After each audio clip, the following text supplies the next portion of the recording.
Hello friends, followers and channel members, welcome back to the channel for another video. And Fenix really don't mess about, do they? They told us a couple of days ago that the Fenix A319 and Airbus A321 expansion pack would be released at some point this week.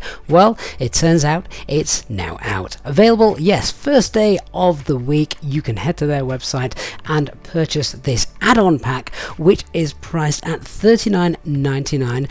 You do, however, already need to own the Fenix Airbus A320, their base pack. However, there is a special offer available right now. If you haven't already got the Fenix A320, you can purchase both this and the expansion pack for a special offer now on their website. This offer won't last forever, of course, so make sure you get it before it disappears. There is a link in the video description to their website, but you can also open the Fenix installer and purchase the A319, A321 expansion pack there. Now, in preparation for the expansion pack, when you launch the install, you may need to update it, but that will be done automatically for you. You'll see the A319, A321 available here. You can either purchase it if you haven't already. Once you have, then you can simply launch the simulator and it'll be all ready to go.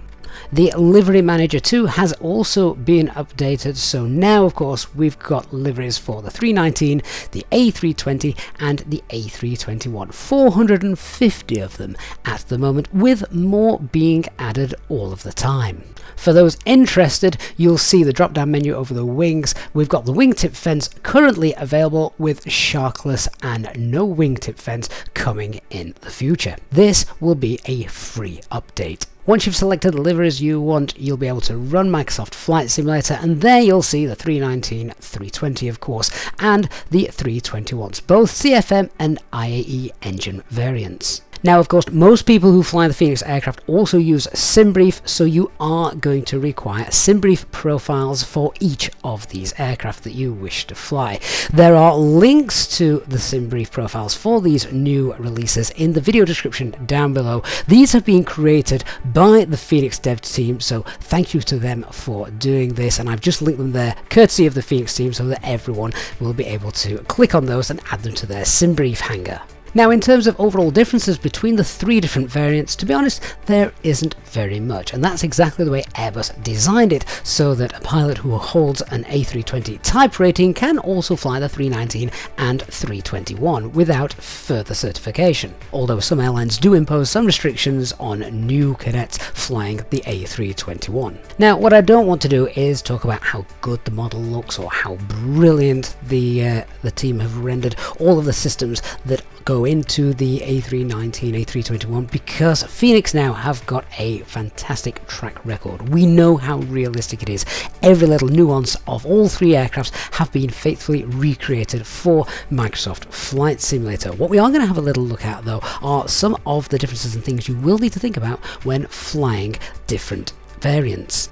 The A319, of course, the smallest of the three. This is usually easily recognized by the fact that it only has three doors either side, one at the front, one over the wing, and one near the tail. However, Fenix have realized that there are some airlines that actually change their configuration for the doors and request two over the wing emergency exits, EasyJet being one of them. The reason for that, of course, they're a low-cost carrier. They put lots more people into their aircraft, and so more emergency exits are required to meet the standards.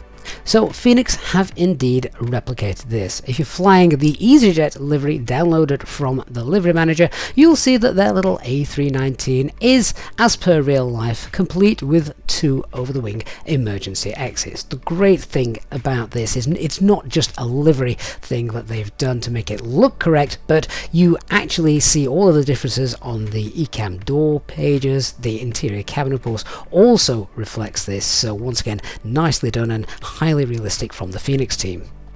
All three aircraft are designed to fly and handle exactly the same, and that is as expected. Of course, there are a few little nuances. Of course, the A319 is a much lighter aircraft, and some pilots have described it as a flying crisp packet. For those of you who watch the channel regularly, you'll know where that quote came came from.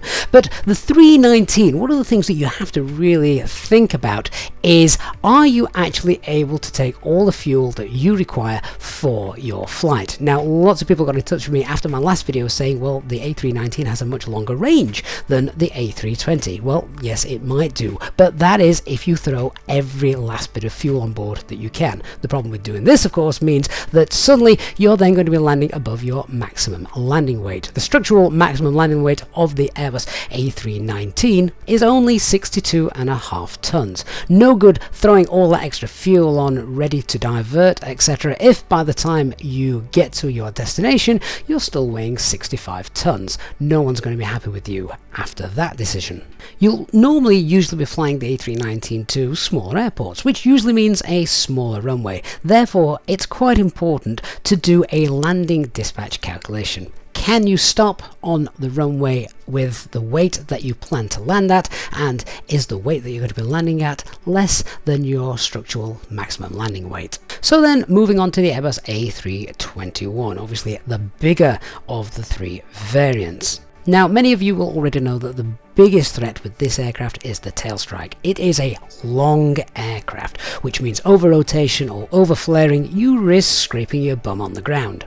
As it is a much bigger and heavier aircraft, you will probably find and notice that your VAP, the landing speed, is higher than you are used to. This means, though, that the aircraft obviously has more energy, more air going over the wings, which results in the side stick controls being rather effective. So just because it's a bigger jet doesn't mean that you need to be harder with the inputs. Also, interestingly enough, because of the way that the flaps are designed on the A321, if you're doing a flaps 3 landing, the pitch and attitude and overall picture that you get out of the window is very similar to that of the A320. Of course, the tail strike threat is still there, but it is on a flaps 3 landing in the A320 as well. Essentially, for the flare, you only want to be looking at between 5 and 6 degrees, no more than that, and you should get a nice soft touchdown. You'll probably notice that the flight deck is a little quieter as well. This is simply because you're actually sat further away from the engine, so pilots do tend to prefer this on those longer journeys just from a comfort point of view. Now, in terms of jumping in and flying this aircraft on VATSIM, if you're comfortable with the A320, then you should be absolutely fine with both the 319 and the A321. Nothing else really to learn, no techniques that are different from a flight deck point of view. Everything is the same, just as it is in real life. The Fenix Sim have also been great in the fact that, as you will have the A320 already calibrated to whatever thrust levers you are using, so too it will read the same configuration setting for your A319 and A321, so you don't have to go through the calibration process in the McDo. Now, of course, one thing you will probably want is some custom views. Now, you can either set these up yourself, or I'm going to make my camera files available for download on our Discord server in the pilot's briefing room. They're available right now. A link to our Discord server is also available down in the video description below, with details and instructions in the server where you place these files. Very important you follow those instructions, otherwise you could end up placing your default view in the cargo hold. So that's about it. Go enjoy the A320 family, now fully available for Microsoft Flight Simulator, with the exception of the baby bus, the A318, but hardly anyone flies that anymore.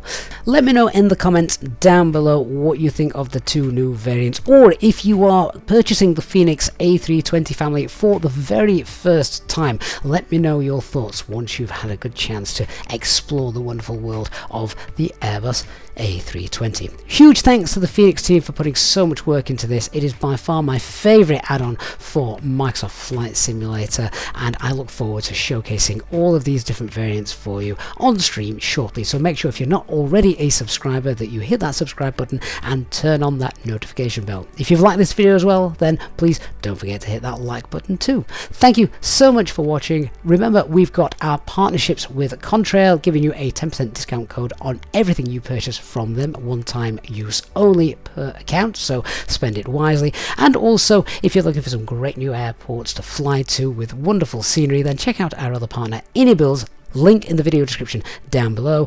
Clicking that link and adding more airports and scenery to your flight simulator also helps support the channel as well. So a big thank you to everyone who has already gone and done that. Thanks so much for watching. I look forward to seeing you all again in the Airbus very soon. Bye bye for now.